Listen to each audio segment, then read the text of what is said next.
Hello, and welcome to the AMEDD Effect. I'm your host, Will Cunningham. If you are new here, thanks for joining us. We can't wait for you all to hear all of this amazing content we have going on.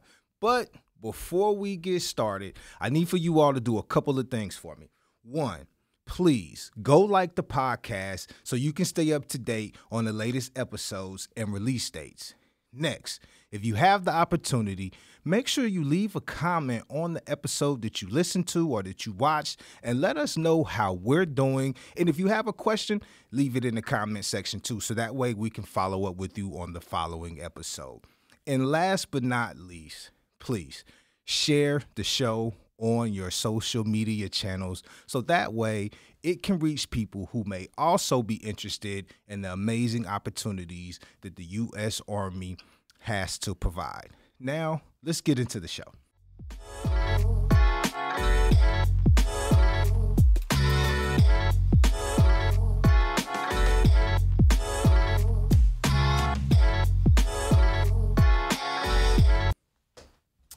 Today on the AMEDD Effect Podcast, we have Chaplain Richard Schultz. He is the Deputy Chief and Operations Chaplain for the Chaplain Recruiting Division under the United States Army Medical Recruiting Brigade. Everybody, make sure you all give Chaplain Schultz a warm welcome to the show.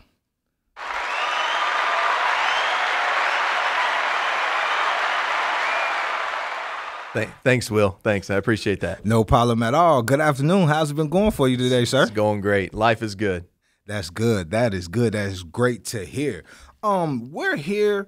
First, let me say thank you for joining us on the AMEDD Effect Podcast and telling us about your Army story and how your journey has been as a chaplain in the Army.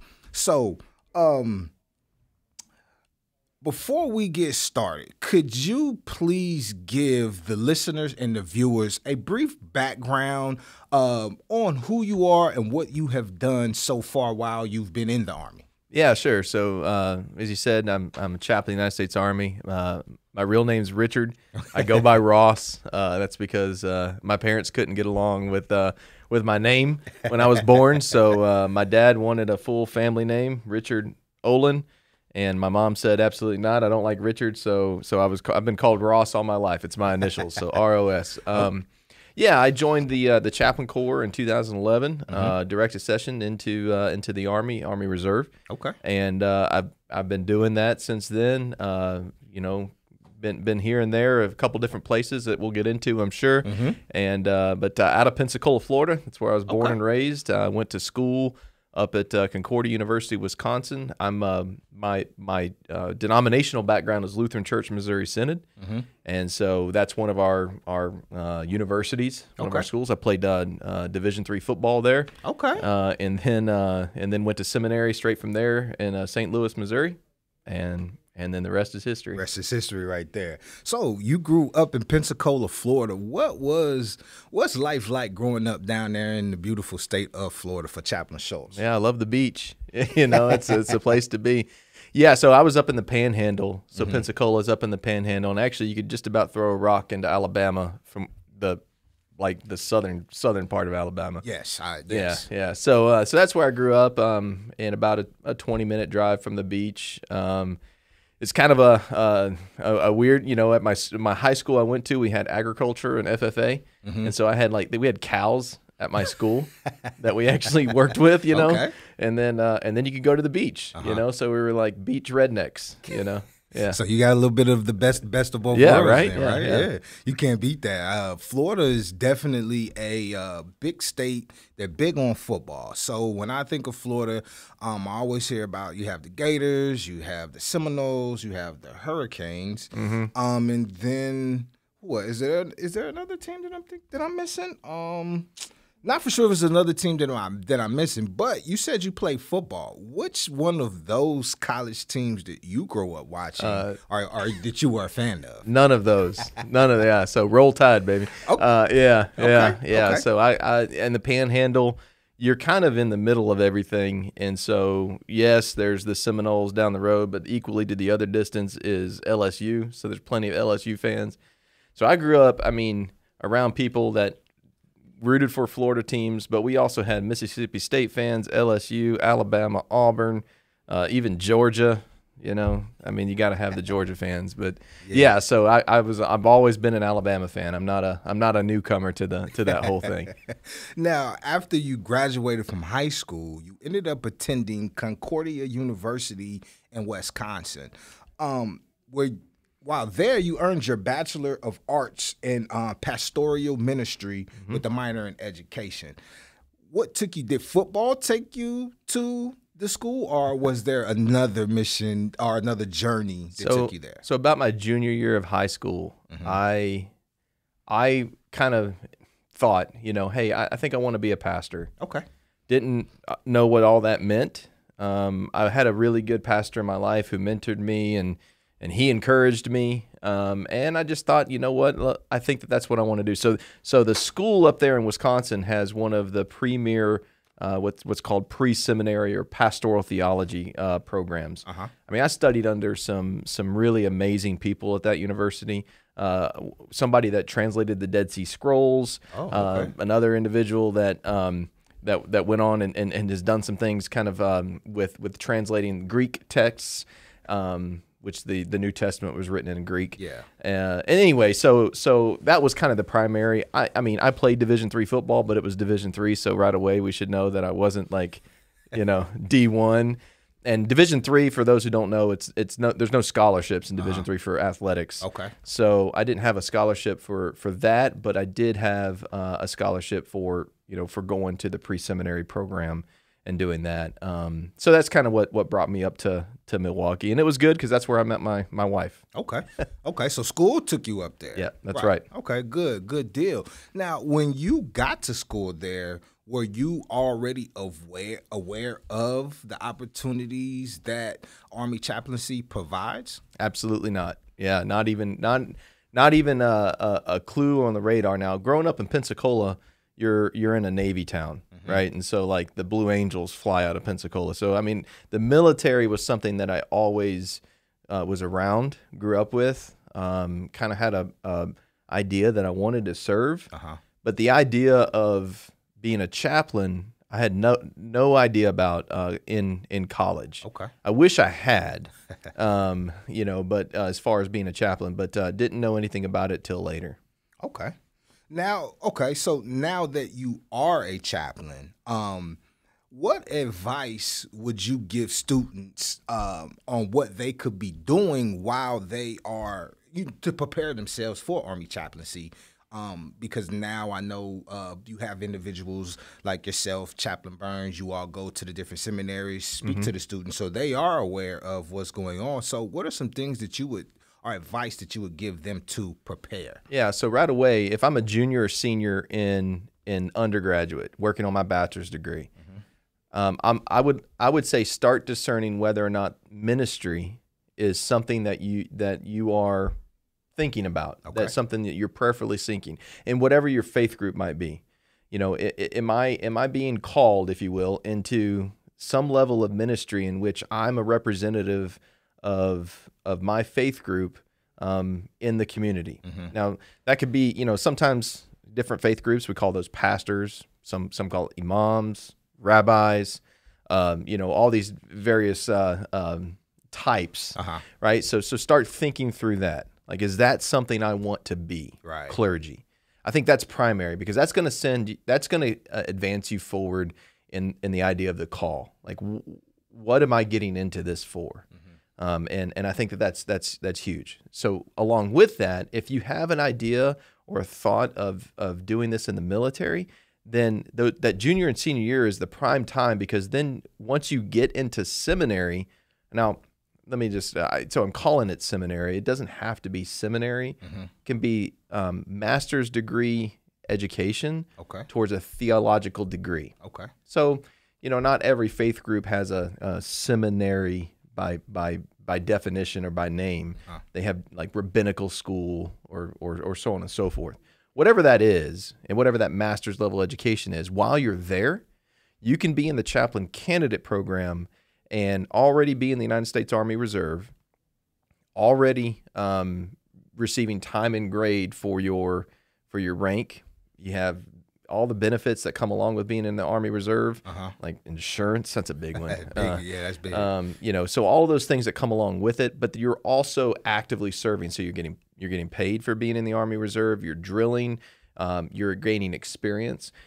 I didn't know any of that whenever I was coming out of college, and I knew I was already going to go to seminary. So I could have spent that summer between college and seminary going to what we called Shibboleth, the Chaplain Basic Officer Leadership course. Got that under my belt, and then been going through seminary and gaining experience in the military and time in service. So I would say, one, discern the calling, discern if the ministry is something that you want to be doing, and then number two, if that is, and you're going to go on to that next level of education, start exploring the chaplain candidate program from day one. You have 6 years to serve in the chaplain candidate program, and after those 6 years, then you come on as a full-blown chaplain. Okay. You all, this portion of the podcast is sponsored by the Health Professions Scholarship Program. Launch your medical career with zero to little debt with the Army's Health Professions Scholarship Program. HPSP is one of the most comprehensive scholarships available in the healthcare field. The Health Professions Scholarship could be great for those pursuing a career in one of these fields: medical, including osteopathy, dental, veterinary, nursing, counseling and clinical psychology, and optometry. For more information, visit goarmy.com/HPSP. Now, being a Army chaplain is an incredible, rewarding job. You get to provide spiritual support and guidance to those in need, often during difficult times. For 13 years, you served as a civilian pastor. 9 years as a senior pastor at Emmanuel Lutheran Church in Freeport, Illinois, and then for 4 years, you served as the senior pastor at Our Savior Lutheran Church in Green Bay, Wisconsin. And then in 2011, that's when you came on board and you joined the Army Reserves as a chaplain. What drew you to the U.S. Army, and how did a day in the life as an Army chaplain differ from a civilian? Yeah, so just a couple corrections too, just in case anybody's listening, right? You got to always be careful, right? So I was the associate pastor first at Emmanuel, and then became senior pastor along that time. And then I was an associate pastor at Our Savior in Green Bay. Probably not a big deal, but just to be still just to make sure that it's correct. Yes, I understand. But yeah, so the life as a pastor is it's interesting. It's a rewarding experience. I would say as a pastor, what I was doing day to day, preparing for different Bible studies, going to different groups within the church, visiting people in the hospital, all of those things. And so and I think this is one of the things that's probably always asked. What's the life like for a chaplain in the active force? And it's probably a lot like that in a lot of ways. Now, we could get into all the staff work and being on a staff of an Army unit that has its own kind of particulars. But from the pastoral side, much the same on the active component. Now, on the reserve component, right? So I'm in the church, pastor all week, and then on the weekend, the particular weekend for the reserve drill days, I go up to my unit, which my first unit was in Madison, Wisconsin. And that was a combat stress control unit. And so my daily duties there were really just, it sounds so simple, right? Just be where the soldiers are, be where they are. But that's really what it was. For me at that point, at that early part of my career as a chaplain, it was just be next to wherever everybody else is, try to do what they're doing. Like if we're putting up tents, we were putting up tents one day in the heat. All right, I'm out there putting up tents, helping put some tents up. I mean, that's what it is. And so you're just there, and you're kind of earning that respect. And then conversations just come. They either come that are very informal, talking about whatever, or you get into some really deep conversations where the counseling and those types of things. So I think the big difference between the two, between being a pastor in a church and being a chaplain in the Army, is the people in your church generally know what we all should believe together. It's not always that we all believe the same thing, right? But we at least know, like, this is what we should believe, and we're trying to work that out individually. In the Army, we have a lot of different people coming from a lot of different backgrounds, coming from a lot of different cultural upbringings, different American cultures and different world cultures. People coming into this thing, different beliefs. Different understandings about life, even sometimes about morals.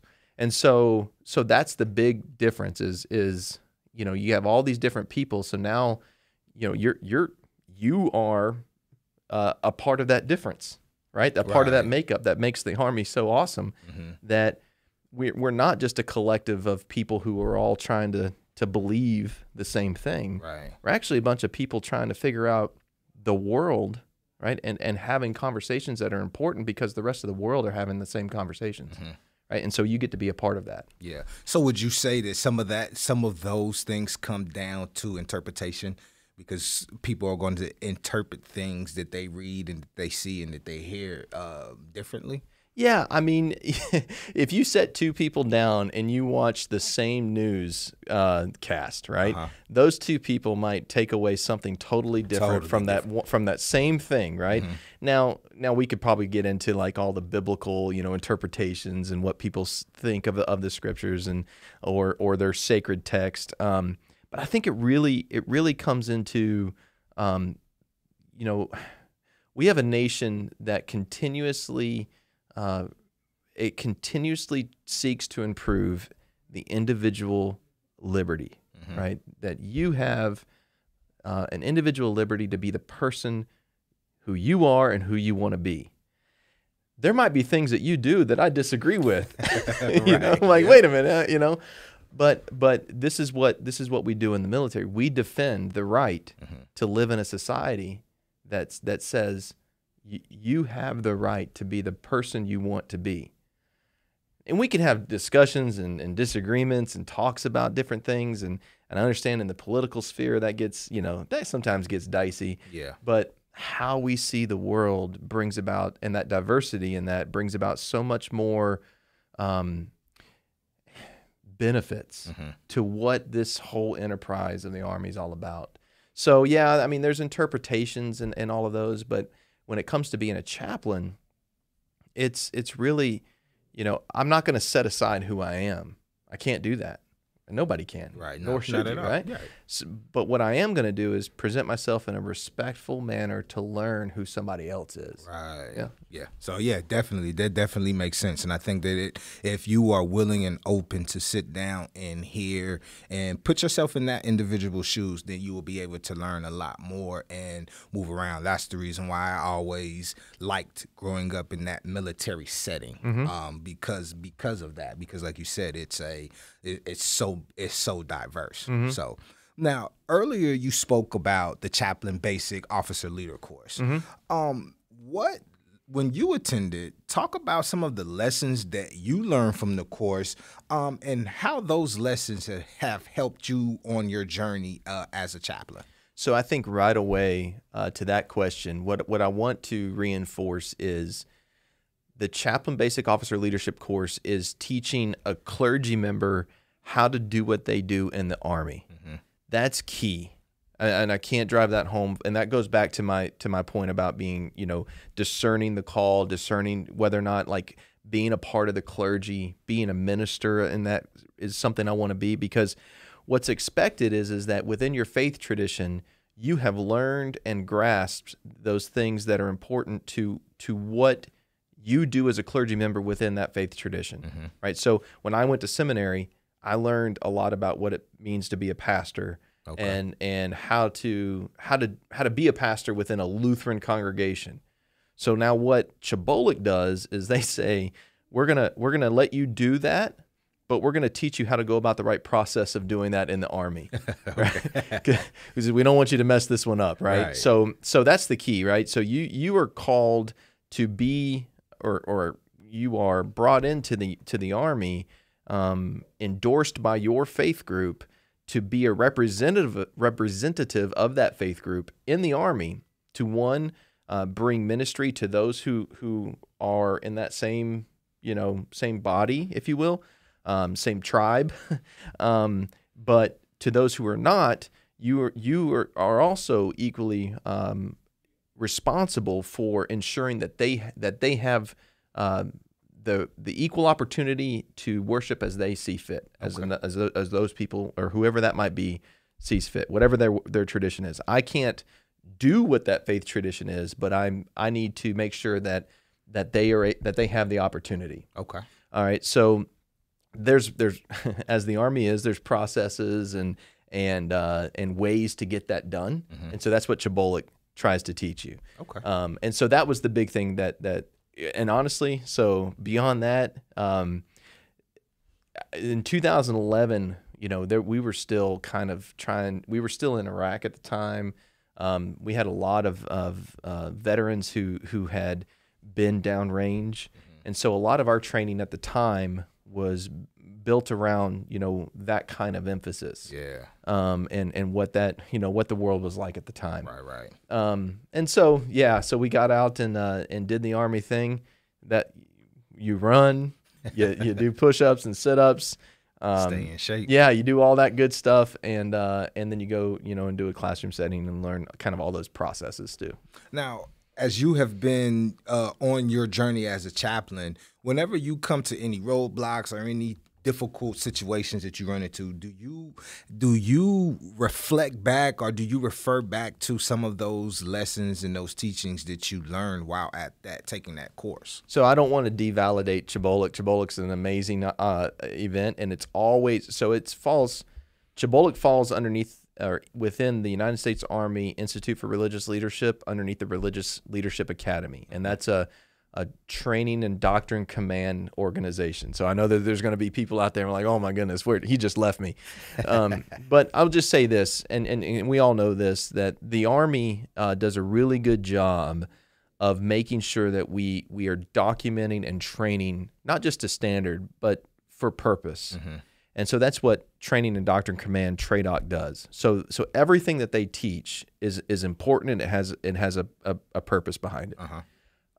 Sometimes those things don't always they don't always meet themselves in reality, and so that's why the Army teaches creative thinking and critical thinking. Like we can't give you every single answer to every single situation. Right.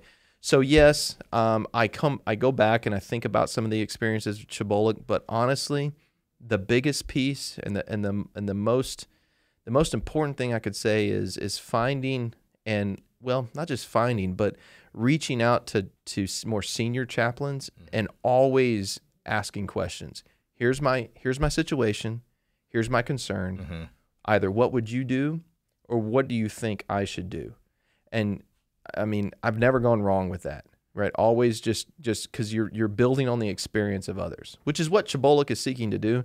But sometimes, you're just engaging. You're not alone. You're not in isolation.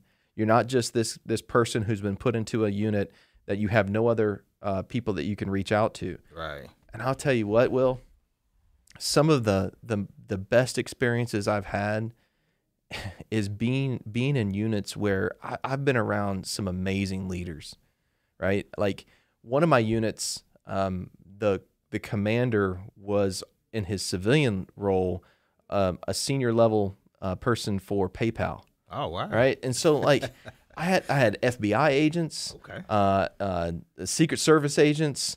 The list goes on. But these people are in different settings, bringing different levels of leadership, and so that's the other piece, right? So I've never come across something where it's like it's insurmountable. I don't know what to do, because I reach out to these people who are just a world of knowledge, right? And just listen and learn and grow.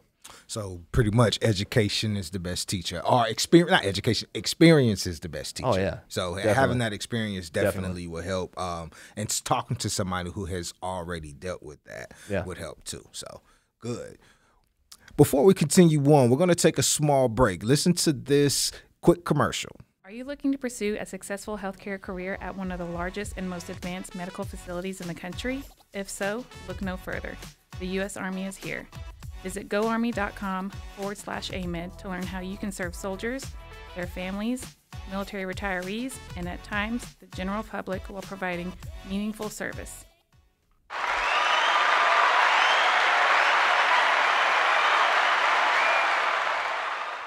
Welcome back to the AMEDD Effect. I'm your host, Will Cunningham, and we are getting back into this episode with Chaplain Schultz. Hey, everybody.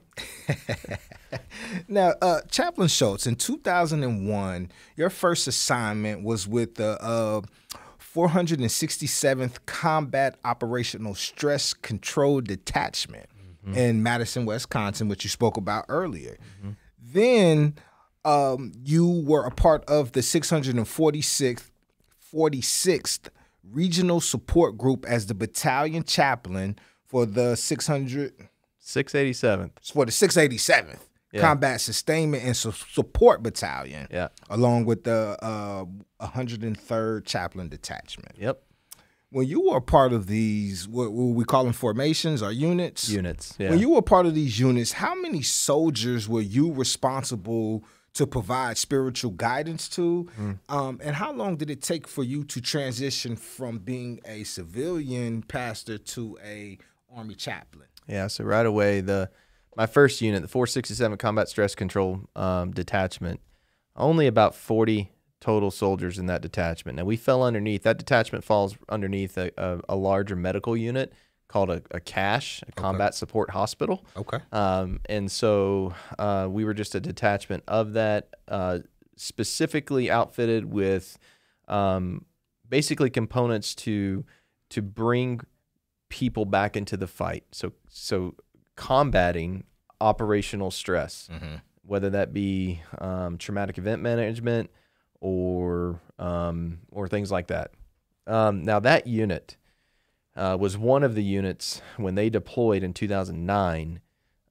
They were at Fort Hood in November of 2009, and our unit lost 3 soldiers to that shooting in 2009 at Fort Hood. Yeah, I remember that. Yeah. And so as a chaplain, being assigned to that unit, you know, I was trying to figure out how are we going to get these people back together, you know, build trust. And so that was extremely challenging, but extremely rewarding. And the people that I met and the soldiers that I was a chaplain to at that time have been, I mean, the impact that they had on my life was huge. So transitioning from a pastor into that role was, it was challenging, but it made me think more, right? It made me have to come out of like a normal, you know, I can get up, I can do the same thing every day, or I can have to think about who I am and what value I can offer to these individuals, to these folks, these wonderful people. So anyway, so that was about 40 people, a great experience. The 646 Regional Support Group, that was about 150. The battalion was about 100. And so each one of those, you know, the whole battalion itself was over 1,000. It was about 1,200 soldiers all across the state of Wisconsin and one unit in Illinois. So that was a lot more challenging. Right. That's the 103rd Chaplain Detachment.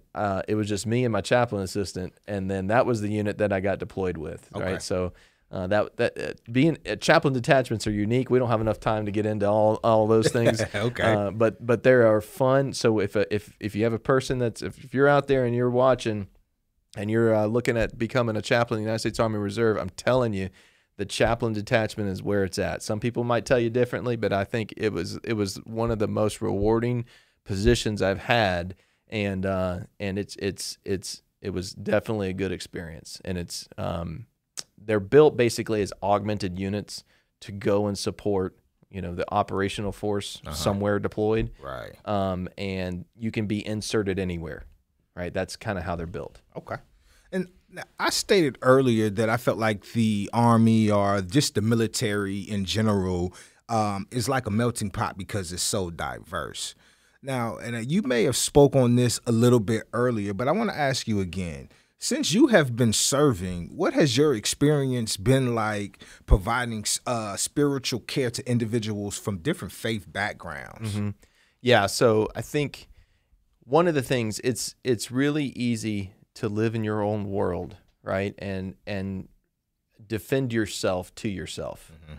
It's a whole nother thing to be around different groups of people, right? To be convicted of your own beliefs, but then to communicate those beliefs that are, one, respectful, mm-hmm. but that are thoughtful.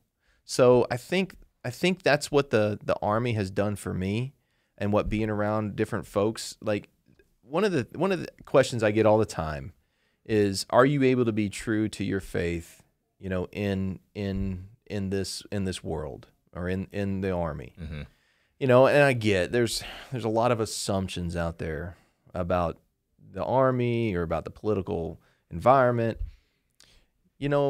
I have never been put in a position where I myself couldn't think through who I am, mm-hmm. who I am true to, and then how do I also convey who I am in a respectful manner to somebody who's not coming from where I'm coming from. Right. So I think what has happened is it's only allowed me to better know myself and to better be able to think through all of the things that are important to me. Right? I can defend myself to myself. I can tell myself how great I am or how awesome my theology is. Right? But whenever I'm encountering somebody else who's different from me, now all of a sudden I have to understand where they're coming from, and then really, be more thoughtful and more academic in a way. Mm-hmm. Like, it has caused me to go into books that I might not have ever gone into, and to discover and know more, so that I can be able to convey what I really mean. Because I can give blanket answers, just kind of talk ethereal stuff, uh-huh. where I can get really let's get real and let's talk and let's figure each other out. Yeah. So yeah, I mean, I've never had an issue from the standpoint of if anybody's ever worried about that. I've never ran into that. I've only been blessed by other people trying to understand who they are and, frankly, what their story is, what their background is, where they come from, that kind of stuff. So you probably answered my next question, which was, have you ever encountered a individual or a situation where you felt uncomfortable due to a person or a soldier's beliefs or values? Never because of their beliefs or values, but definitely uncomfortable because they were trying to figure out who I was. All right. So I mean, let's just be real. Religion as it is it's a difficult animal. All right. Period. Mm-hmm. Right. And so religion in the sense of religious beliefs come with all kind of mystery and all kind of, what does this person think? What being in the sky or what thing do they believe in, and how does that informing their sense of reality? Mm-hmm. And so you double that on top of what people assume of or what people think of, clergy in these different religions, right? So, and stigmas and things like that. So, you can walk around with a chip on your shoulder and think that you have something to prove, or you can just be who you are and just let others, build that trust in you. Mm-hmm. So yeah, there have been soldiers that were maybe difficult or didn't necessarily know how to take me or whatever. But I don't think that I've ever left a unit where there was a soldier who still, at least wouldn't talk to me. Right. And I'll just give you an example. I had one soldier that didn't really give me the time of day, but then it came down where this was a Jewish soldier, and he needed a document that I needed to write, and so I kind of. I said, hey, let's get this done. Let's do this. Let's do what we need to get done so that you can have this. And anyway, got it for him, and everything worked out. And I think, just knowing that I was there in that way, in a simple way, right? I'm not getting too specific with it, and I hope that's okay. Yeah. Oh, yeah. That's fine. Yes. But sure. but yeah, I mean, that I think you're always going to run into those types of things.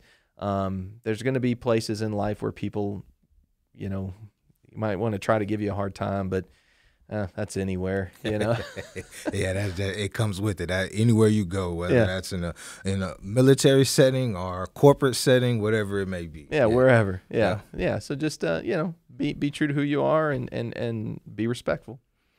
Soldiers, their family members, or people in general, they deal with the valleys and peaks of life on a daily basis. How do you approach sensitive topics such as death and grief in a pastoral setting? Yeah, wow, that's a really good. Well, that's probably one of the and I'm gonna tear up a little bit. I think, but yeah, let me step back a little and say this. We're in a time right now at the recording of this where I think the world is trying to figure out where things are at, and we just lost 3 soldiers over in Jordan. Yeah. That's really tough. But at the same time, I want to commend anybody who's watching this on that what's called a forward operating base. On that FOB, there were medical personnel who were in the right place at the right time to save lives. Mm-hmm. That's what it is we're all doing here, whether it's medical personnel or in our case chaplains. It is finding people who are passionate about life, right, and about saving life. Mm-hmm. And those people who are passionate are the people that the Army needs, because it's those people who are going to care and be at the right place at the right time to save life. Right? That's what we do. Mm-hmm. And from my perspective as a chaplain, I'm not down, putting people back together, but I've been in those places where I've been right next to the doctor, right, holding the person's hand while they're being worked on. All right. And so those are tough moments. But here's the reality that I don't care what your religion is, we all know, right? Death is out there for all of us. Right. Right. Once you grasp that, right, that's out there. Am I going to run away from it? Or am I going to say, it's there, and then have meaning beyond it, the meaning of my life? And so when I talk about these things, it a lot of times it centers around legacy. Like, you have to realize that in your life, you're building a legacy as you live it. Mm-hmm. And as you live that life, you're not going to be defined by how you die, but in what way you live that life. One of the senior folks here at the MRB always says, how you doing your dash, and what she means by that is that dash between the 2 dates of the day you were born and the day you die. Right. So I think there's that. There's another thing you talked about peaks and valleys. When I describe the life of, well, at least in my faith tradition, but I think you could really think about this in anybody's life. Each of our individual lives is made up of times that we have great moments and we have very difficult moments. And we can look at that as always trying to climb a mountaintop and, going up and down and up and down. But I think the image of, do you know what spelunking is? I've heard of it, but I'm not 100% sure if I know exactly. So it's caving. It's Okay. going into a cave on your belly. Okay. Right. So a lot of times where there's nobody's been before, or you're crawling through and you're getting to different places, and you have your light on your head, and so you're continuously crawling, and you're crawling through these crevices, and you're getting into all these places, and then what you're ultimately doing because of your presence is you're shining light where there hasn't been light before. And I think if people thought about that in their life, not so much worried about looking at death, but in my life, I get to shine light into places that there might not have been light before, Mm-hmm. and to bring, whether you want to say a witness or a word of hope into somebody else's dark space. Right. And so I think that's the most important thing is how are we doing that? Mm-hmm. and talking about, when you get into those terrible situations of death, how, focusing on how we're living our life, and not in a not am I always doing the right thing, although that's certainly important, but how am I impacting others? Mm-hmm. It's not just me on this big world, right? There's a lot of other people, right? And I just want to circle back to that, because I think that that's so important. This organization and what it is we do and what it is we're looking for are people that are passionate about saving life. And if you're passionate about saving life and about sustaining life, whether that's the physical life in the medical field or the spiritual life in the chaplain corps, mm-hmm. I mean, this place, this work is for you, because I can guarantee you will be in places that will save a person's life, and then they will get to go home. And that's so important. Let's give a round of applause for Chaplain Schultz for being there for soldiers and their family members during the good times and the bad times, you guys.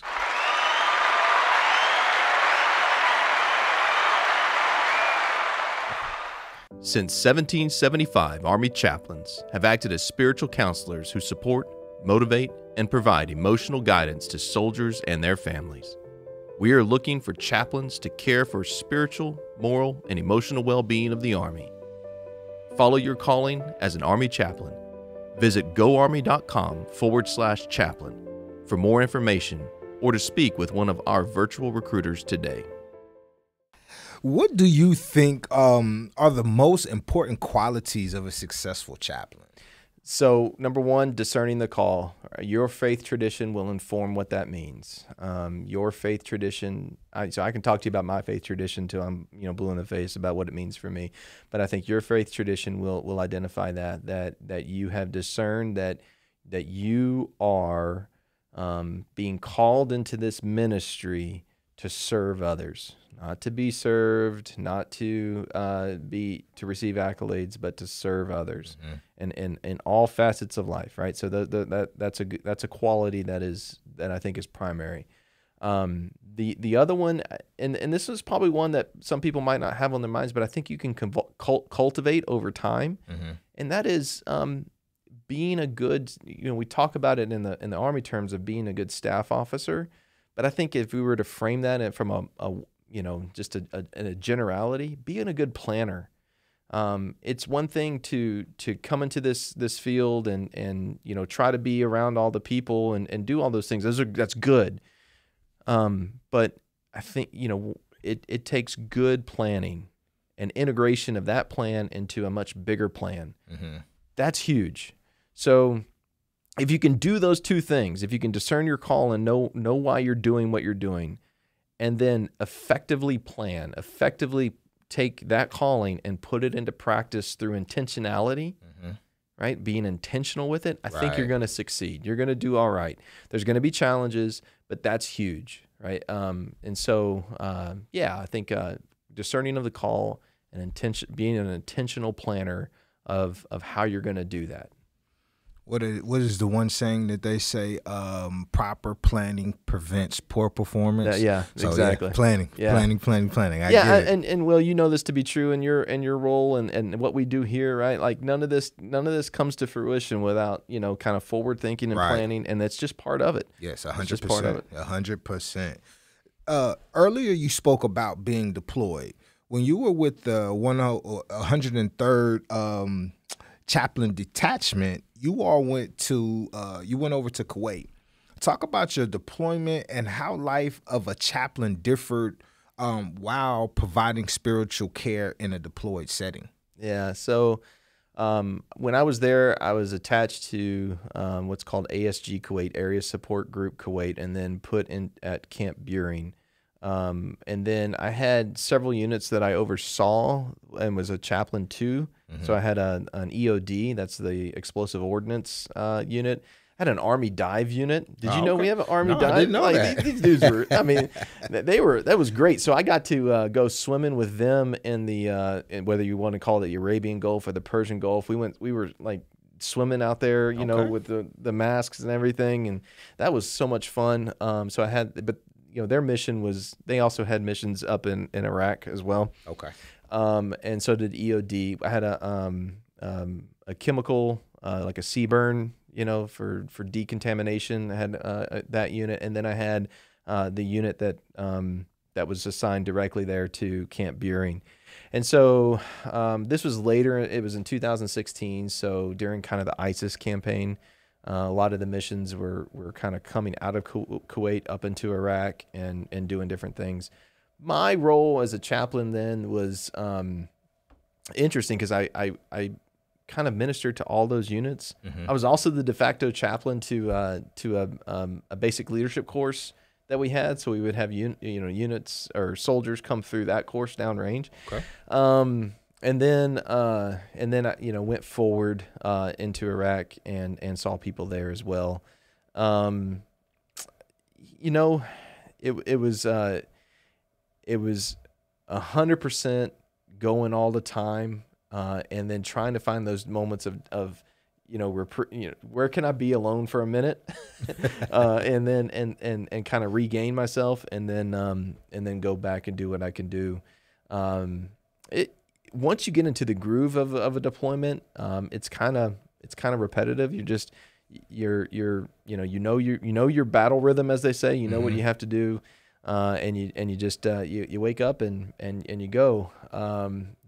So for me, I think, as I alluded before, there were some, you know, different situations that kind of knock you off your feet for a minute, and you're put into, you know, a different mode, and you're taking care of situations as they arise. But you know what? You've been put in that place for the right time and for such a time as this. And it's not just, and this is key to this whole world and to chaplaincy. It's not just the people who need attention, who their life is being saved. It's after that too, right? So it's being there with those people who did everything they could, you know, and gave everything that they could to try to save a life, which doesn't always work out, right? You know, and these medical professionals, the work they do, the study they put in, I know we're here for chaplaincy, but I know we're gonna have some medical people listening to this too. But you know, you folks that are out there and you're dedicated to your study right now, you know, that study is so important, because when that critical moment happens and you're the person who's been put in place, wherever that might be, whether that's in the Army or elsewhere, you are so important. And I think it's important to always know in life, we don't always succeed at everything we do, and there's certain things that we can't prevent, right? We can't save every life. But if I know that I've done everything possible and everything I've done has led to this moment, then I lean back on that redemptive forgiveness and the support of other people that are around me, that lift me up, and that prepare me for the next person, because what I learned in this is what I'm going to apply in something else. Something there, yeah, I agree. Yeah, I understand that 100%. So you are a part of the Army chaplaincy. You also have religious affairs specialists. How do they help you in a normal setting and also in a deployed setting? So in the Army, we are considered a unit ministry team, right? And so that team is vital in, you know, the chaplain is the individual who's been put into place as the clergy member to provide that specific, you know, religious care. But the religious affairs specialist, or the religious affairs NCO, is the person who's in place to be able to sustain and help with that planning process, by the way, that over time, right? So that takes on a various kind of faces, right? In some cases, it just might mean, I shouldn't say just might, it may mean setting up for chapel services and making sure that everything is ready to go, start to finish, right, on everything that is. It might be kind of like if you're in the office and all of the office times, securing those appointments, that kind of stuff. And if you're downrange, that's the person also I don't know if you want to get into this, but that's the person who's carrying the weapon. Oh, okay. Okay. Because the chaplain doesn't carry a weapon. Doesn't carry the weapon. You know? So right. that's the person who's maintaining personnel security. Okay. For the team. Okay. Right, and making sure that the chaplain is able to do what they need to do, and then is taken care of. Yeah. So. Hey, let's give it up to our religious affairs specialist too. Let's go ahead and give them a round of applause, you guys. Yeah.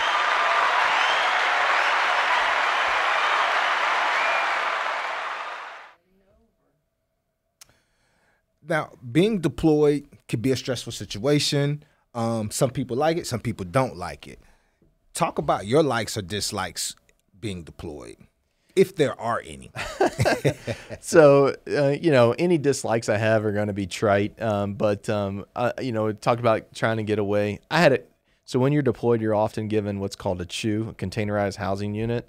And it depends on the number of people that are in the place that you're in, how many people might live in that unit. And this is a deployment that's already kind of under-steady.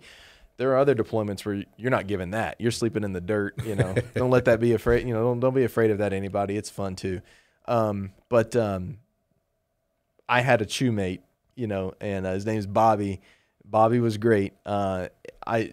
I wish I could have been by myself sometimes just to have, just to be like, I don't want to answer any questions. I just need to decompress. So that's not a big deal. I don't think there was, you're away from family. Right. So is everybody else. I think that gets back to realizing you're not alone, right? You're not alone, right? So I might have family issues. I mean, when I was deployed, I think the water heater went out, the garage door broke. So my wonderful wife at home is taking care of all these things, and I'm trying to figure out, and I'm far away. So, it was what it was. That's not always; those aren't fun times, but those make great stories down the road.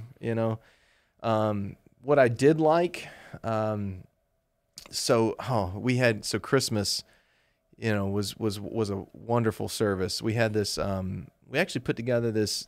So in the Army, especially on installations, you'll have different chapels, different faith groups, and so what we did is we brought everybody together within what they were comfortable with, and we had this one big celebration. So we didn't have a worship service in this sense. Just want to be careful. It wasn't a worship service. But we allowed for the opportunity for these different chapel services, these different talented people to present, their way of celebrating this time, each individually. It was great. It was really cool. So we had that was a really awesome thing. I got to see a lot of sand. But the skies, when it gets dark at night and just the stars that you see out there. So yeah, there were some really great moments on deployment as well. One of the things that threw me for a loop, I spoke to a couple of guys and they told me about the winter and how cold it gets. And I never would have imagined that it was like that. Cold and wet, depending on, so once February rolled around, for whatever reason, it was, the rain started, it was it got pretty cold at night, especially. You spoke about your wife and you being deployed. As a father and as a husband with 2 children, how did you and your family deal with you being away from home? Yeah, so a lot of communication on the front end. And this is one of the things that the chaplain seeks to do, is to try to help soldiers navigate this before we go on deployments, so that we're ready, and then we can do the job we need to do that our nation has given us to do. So a lot of communication on the front end, a lot of walking through just simple stuff. Right. Like who do you call when the water heater goes out? But also keeping those things magical that you can. And depends on the deployment and it depends on where you go, but in some cases right now you still have access to to Wi-Fi and to communication systems that you can make those phone calls. But I'm going to tell you, written letters, when I would get like a package from my wife, it meant the world. Right. And then same thing with my family, the rest of my family, but from my wife. And then she did so many great things to keep my daughter involved in that. And when I was deployed, I only had the one daughter at that time, and then other daughter came later. So yeah, I mean that's key. Is I think the more people, it kind of goes back to your question about death. It's out there, right? Let's not treat it like something that we're trying to stay away from, but something that we can always be prepared for. Right. And so in my family, we're not always, just not talking about deployment. We know that it could be out there. So we're just constantly communicating those things that we need to with each other. Some mundane, simple, like, how to do this stuff, and some of the more, romantic stuff. Right. Yeah. I understand. From 2021 to 2022, you had the opportunity to serve as the operations officer at the United States Army Institute for Religious Leadership in Fort Jackson, South Carolina. How did this opportunity land in your lap? And when you were informed about this next mission, what type of emotions did you feel? So as a pastor, I was a full-time pastor and reserve chaplain, and the opportunity was, kind of a phone call. We've got this this opportunity, this job. It had not been filled ever before, so it was brand new. New position. Yeah, it's what they call ADOS, so active duty operational support, and it's a long-term position that is made and funded, and then reservists can do, and it's not, obviously there's all kinds of different ADOS positions that the active duty puts together, of various kinds, all across the Army. And so this one just, it was offered to me, and it was a big leap of faith, because it meant I needed to resign from my position at the church, not knowing what would happen after that position was complete. Right. So you're only kind of offered it guaranteed for a year.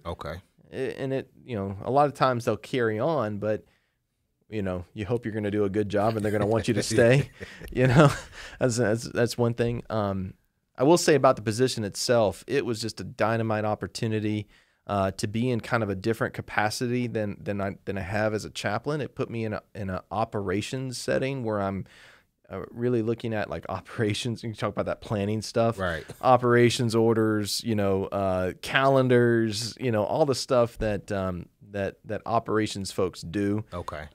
So that's kind of what I was doing there. But it was a leap of faith. And then when about this time, 2022, I was offered what's called an AGR position, Active Guard and Reserve.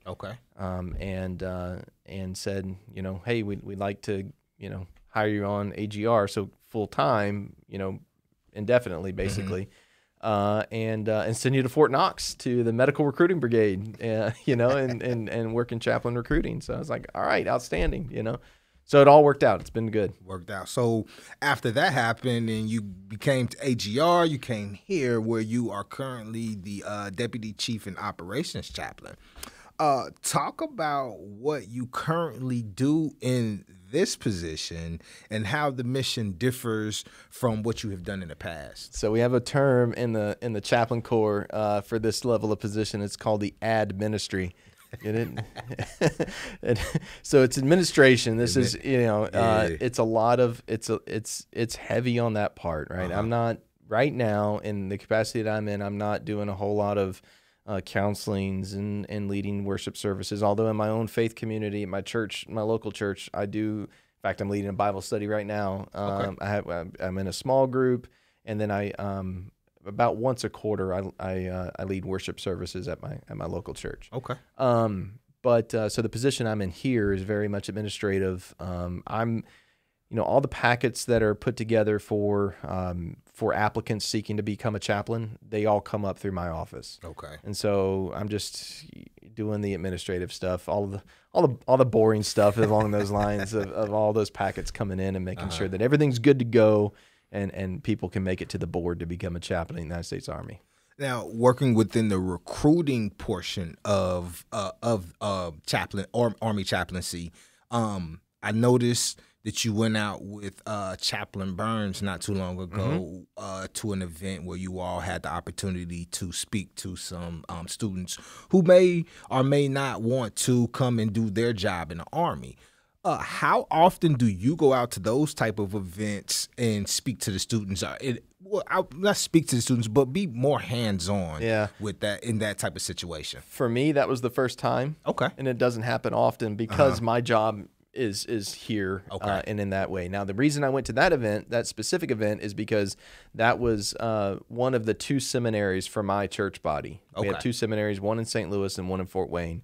And so went over there for that what's called the symposia. It's a big theological, people write papers and then present those papers, and then there's discussion on those papers. I mean, that's kind of what it is. And so they would probably not like it if I described it like that, but it's very rich in theology and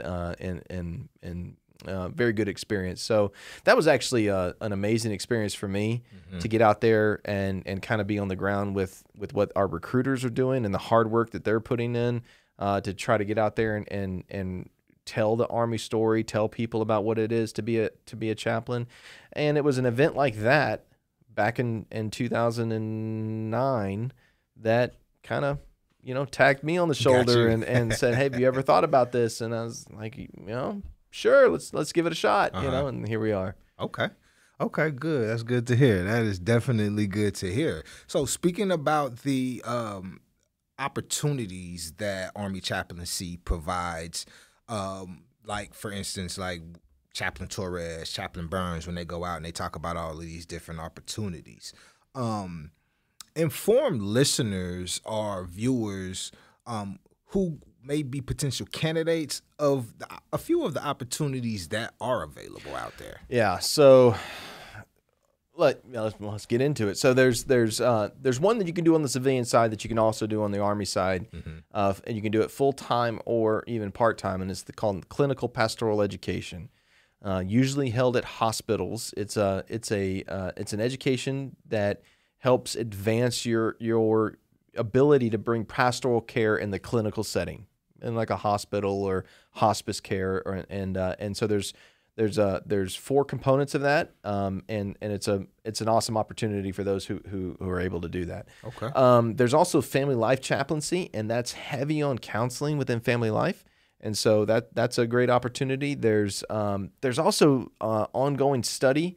I know a chaplain that got assigned to the JAG schoolhouse, the Army lawyer schoolhouse, and he went to school to learn and to get a degree in ethics, and now is the ethics teacher for lawyers in the Army, right? So there's things like that. I mean, there's opportunities galore when it comes to the different kinds of niches that you can find while you're serving as an Army chaplain. Now, well, I guess this probably does. You probably haven't done this because you went to your first kind of recruiting event with Chaplain Burns, but I was going to ask you, when talking to students, or maybe even just talking to regular people, what are some misconceptions about the Army that you often have to debunk? I think the primary question out there right now is, I don't think we should shy away from it. There is a strain in what is called the civil-military relationship. All right, and there's a lot of books. So if you're actually an interested person and you want to look up civil military, just look up that and look up civil military relationships.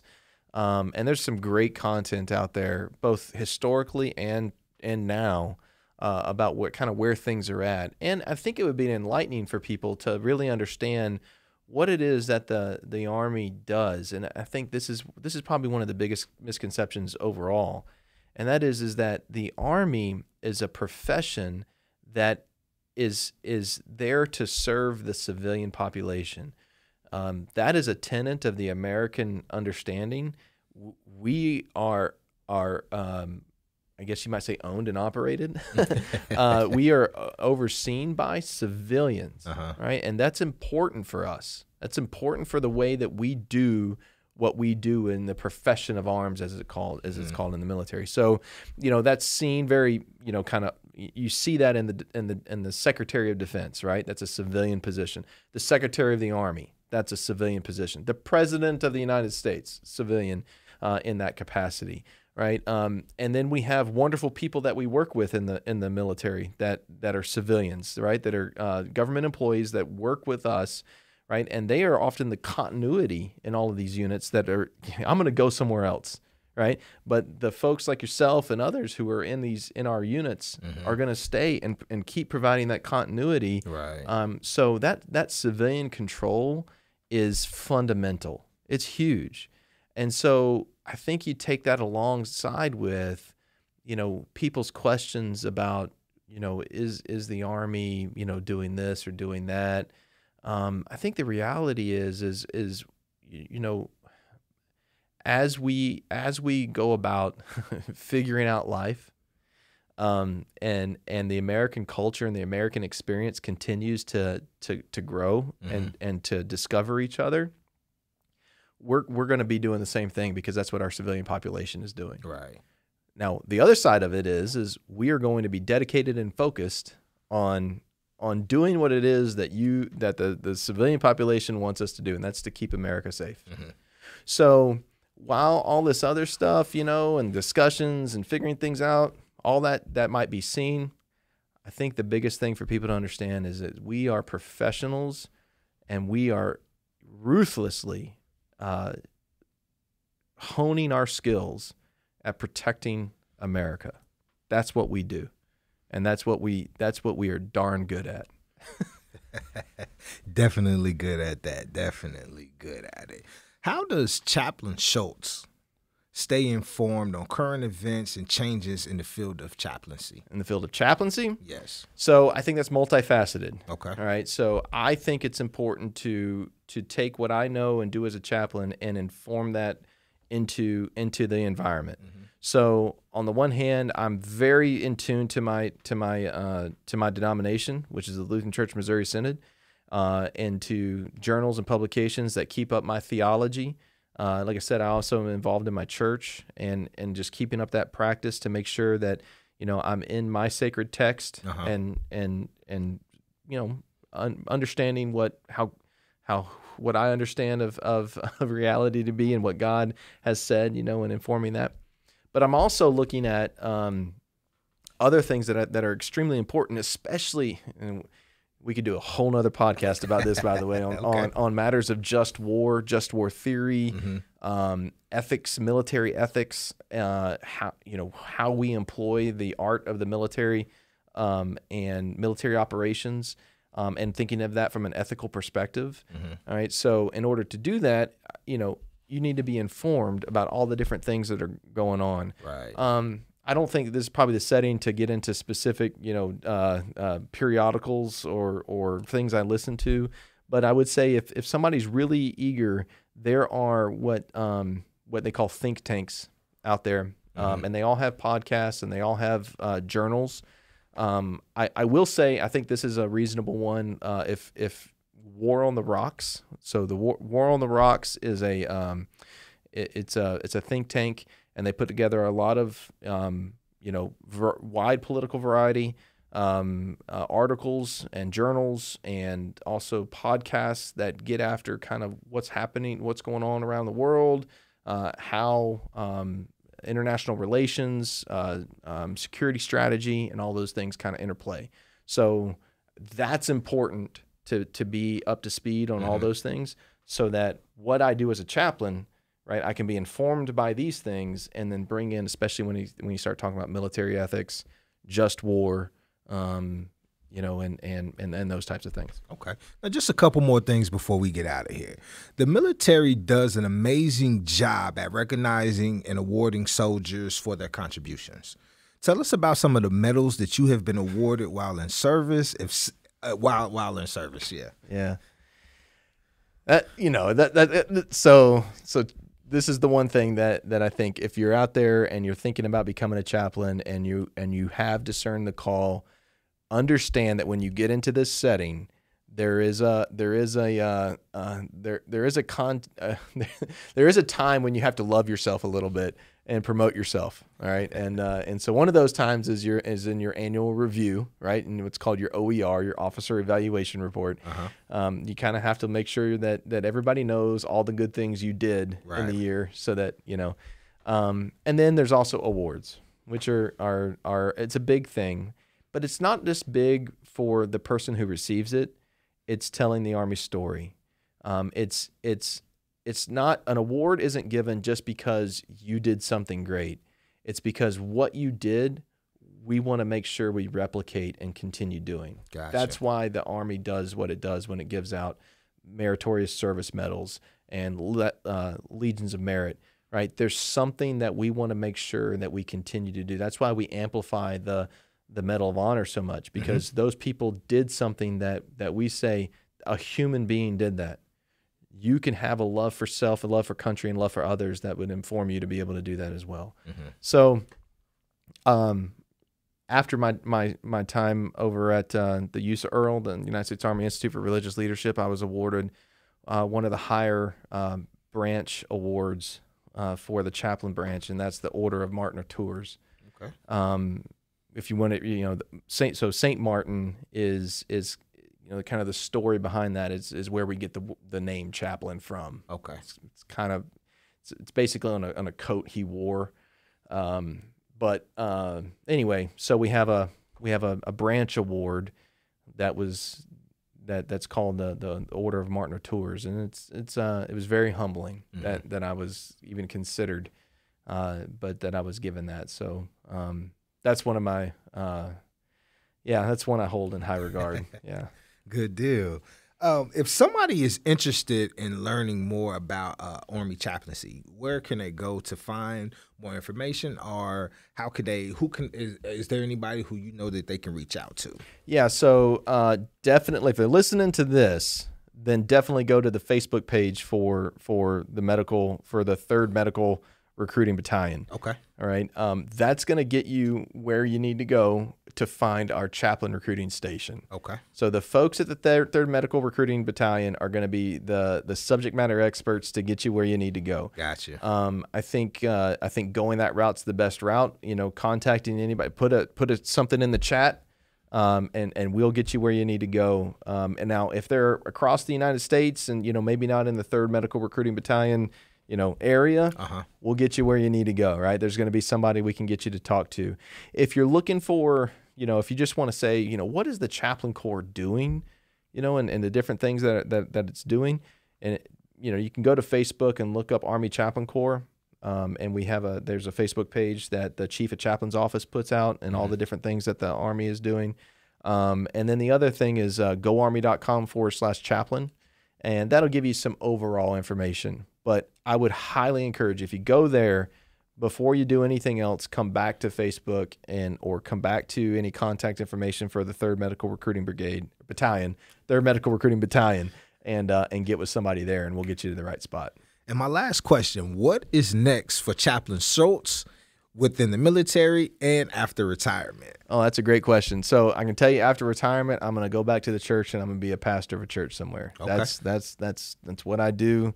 It's what I'm passionate about. Now I might do it in a little less setting, maybe 2nd or 3rd pastor down the line. Somebody else can take care of all the meetings and all that stuff. I'll just I'll go on the shut-in visits and do all those things. I used to love shut-in visits, by the way. I had this older lady in my church that she was from Great Britain, and every time I visited her, she had cookies and tea. Oh yeah, yeah, it was great. So anyway. I think, for retirement, for what's next for me, for my next position, I don't know right now. Right. We'll find out in another year. But as for now, give it my all here in this place, because this is a great place to be. Well, good. Well, Chaplain Schultz, thank you for your time. Thank you for coming out and telling your story on the AMEDD Effect Podcast. Is there anything else that you would like to leave out there for those listeners and viewers before we leave? No, Will. Hey, I just want to commend you and the team for all you're doing with this. This is great. You know, getting Thank the you. word out, being creative, and putting those things out there that are important to what it is we're doing. I mean, sharing the message, sharing our story, and I think if I was going to drive something home to anybody, you know, we all have skin. We're all people. You see this uniform, it's just a uniform. It's clothes on top of a human body. Mm-hmm. It takes human beings to do what we do. And that's what we're looking for, right? We're looking for passionate human beings who want to be skilled at their craft. And as I said before, who want to save life, right? That's what we do. And I commend that to whoever's listening. So if you guys are listening, make sure that you go check out those Facebook pages, check out the website that Chaplain Schultz talked about, and come on in, get some more information and gain some more knowledge about Army chaplaincy. Thank you all for listening to the podcast. Again, I'm your host, Will Cunningham, and this is the AMEDD Effect. The causes and effects of Army medical opportunities are endless. When you join the U.S. Army Medical Department, not only will you get more out of your medical career, but you will also provide meaningful service to soldiers, their families, military retirees, and last but not least, your country. To learn more about AMEDD, visit goarmy.com/AMEDD. That's goarmy.com/AMEDD. And if you're looking for information on tuition assistance, visit goarmy.com/HPSP. That's goarmy.com/HPSP.